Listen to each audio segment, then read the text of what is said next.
পাপমোচনী একাদশী পালনে কি কেন করা হয় জানেন?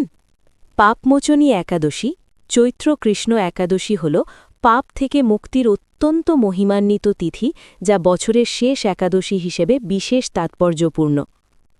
এই ব্রত পালনে অজান্তেই হওয়া বড় বড় পাপ, ব্রহ্মহত্যা ও মিথ্যাচারের মতো গুরুতর পাপ থেকেও মুক্তি মেলে, চিত্তশুদ্ধি ঘটে এবং বৈকুণ্ঠ লাভ হয়। পাপমোচন একাদশীর মাহাত্ম্য। নামের অর্থ পাপমোচনী শব্দের অর্থ হল পাপ মোচনকারী বা পাপ দূরকারী, পাপনাশ। এই একাদশী ব্রত পালন করলে ব্রহ্মহত্যা বা মহাপাপ থেকেও মুক্তি পাওয়া যায় বলে বিশ্বাস করা হয়। আত্মশুদ্ধি। এটি মানুষের মনের অন্ধকার দূর করে আধ্যাত্মিক উন্নতির পথ খুলে দেয়। ব্রতের উৎপত্তি। ভবিষ্যত্তর পুরাণে ভগবান শ্রীকৃষ্ণ এই একাদশীর গুরুত্ব যুধিষ্ঠিরের কাছে বর্ণনা করেছিলেন। পুরাণ কাহিনী।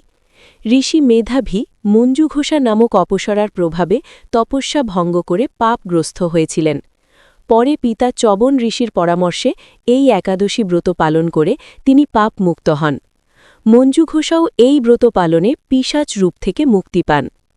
আধ্যাত্মিক ফল। এই ব্রত পালনে মানুষের সমস্ত পাপ দূর হয়, ঠিক যেমন সূর্যোদয়ের সাথে সাথে অন্ধকার দূর হয়ে যায়। কখন পালিত হয়? হিন্দু পঞ্জিকা অনুসারে এটি চৈত্র মাসের কৃষ্ণপক্ষের একাদশী তিথিতে পালিত হয়, যা সাধারণত ফাল্গুন বা চৈত্র মাসে পড়ে। 2026 সালে এই ব্রত 14-15 মার্চ পালিত হয়েছে। পালনবিধি।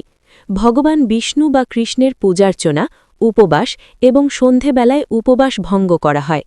এই দিন চাউল ও ডাল বর্জনীয়। ভিডিওটি ভালো লাগলে লাইক করুন, শেয়ার করুন, সাবস্ক্রাইব করুন, কমেন্ট করে মতামত লিখুন।